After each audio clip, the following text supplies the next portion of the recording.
is to ensure that there will be more followers. The problem is that is also the goals that the Prime Minister said, but he only talks about two arguments. First, about how the written message in the Holy Book is absolute and you cannot talk about the other interpretation. Secondly, he talks about the oversimplification as the consequence of using logical reasons. This argument is not proving why there will be more followers on that side of the house, and we think that is the basic problem on government team. Now, I'm going to engage with those things, right, within two issues. First, I'm going to talk about why is by default logical arguments used by missionaries is still acceptable in the perspective of religion, even if it may shape the image of religion becomes more pragmatic. Secondly, I'm going to talk about understanding and follower why there will be more follower on either side of the house. So first of all, let's talk about the first issue about the pragmatic image of the religion. Firman claims that the problem of using logical reasons because you will make the religion looks pragmatic, and that's necessarily bad. First, we want to defy this argument. We don't think that that's necessarily true, right? We need to understand the logical explanation that we talk in this debate would be in the extent of interpreting and explain further what's written in the verse. That's not necessarily mean that you will change the entire sentence that's written on the Holy Book. For example, as Muslim missionaries, instead of talk about salat as your ultimate obligation, you may focus on explain the medical impact that good for your body. Then that's still explaining why doing salat is good, right? Or as a Buddhist missionary, you will focus on explaining the psychological advantage of practicing simplicity within your social life, instead of saying that that's indeed what you need to do because that's the way of Buddha.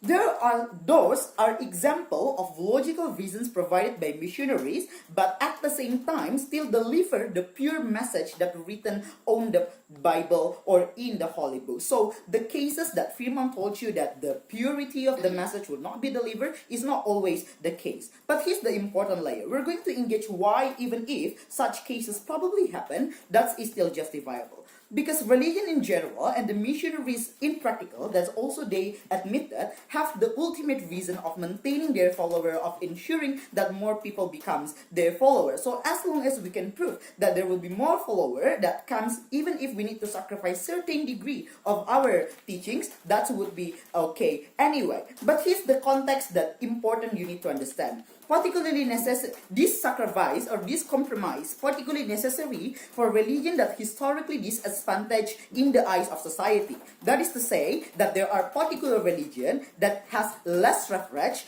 to say that there will be less people willing to engage with that religion due to a historical reason. For example, Hindu. Why? Because Hindu, for example, talks about social stratification, that people in society is divided into many classes. For example, Brahmana, Kshatriya, and etc. Those are teachings that for the modern society are less lucrative and have less privilege in the society. We think for such religion that this historically disadvantage for that teachings, it's important for them to move to a more logical reason on, instead of justifying those social stratification, they need to explain why that social stratification is important to make balance within the society. We think that is also a context that government team need to engage, why even if there would be a religion that have those necessity, why they need to defend their purity to begin with. So on the idea on how purity will not be delivered, we think that's a clear issue that purity would be still delivered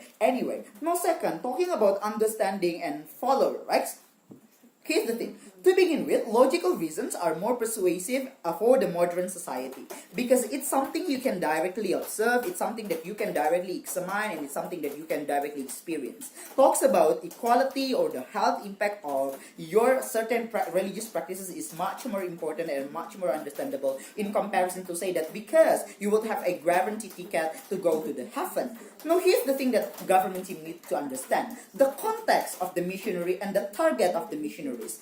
Firman tried to bring a society segmentation by dividing society into a religious society or a non-religious society that have a less exposure upon the religion. We don't think that's the real context. If you talk about the missionaries, you need to differentiate the ancient context and also the modern context. The model of missionaries has been moved, ladies and gentlemen, in change force from centuries ago. They are no longer merely targeting those who live in a rural area, who are poor and less educated, like what happened in the 70s 17th centuries, or what happened in Vietnam War, in Philippine War, when the colonizer used their preach, their pubs to go to spread the Catholic teachings into the colonized society. What existing in status quo is that missionaries moving as well. They also try to embrace those in urban society, those that relatively more educated and more prosper. That is to say, it is not persuasive to talk about to those urban people who are more educated and more prosper, to say that you need to do zakat or you need to do salat and etc., because that will be guarantee you ticket to heaven. But you need to explain that to them, what would be the benefit for them if they put a half of their prosperity to be divided and distributed to a relatively poor people, right? That's something that our missionaries in our side of the house would do. Now, here's the trade-off that Prime Minister brought to this debate. They talks about it will lead to a bad impacts because society will start to oversimplify the teachings. Here's the thing. This is untrue because there will be more oversimplification on their side of the house. How? If you talk about the importance of salat, but your reasoning is merely to say that that's your obligation and you will eventually go to heaven if you regularly practice salat, that's exactly what simplification means, right? On our side of the house, because you give them more logical reason, then they have more things to be examined, and because they have more things to be examined, they may go to discussion with the religious expert or discussion with the general society, and this particular discussion that makes them will no longer simplify the teachings, but they would understand the background why these teachings exist. They will understand how to practice these practices in many different ways, or even to understand what is the advantage of those practices. So if you want to talk about simplification, that exactly would not happen on our side of the house, instead would happen on that side of the house. Now, what we've been proven in my speech are two, is that number one, using logical reason or the pragmatic perspective is justifiable, and second, that more follower would exist on our side of the house. Thank you.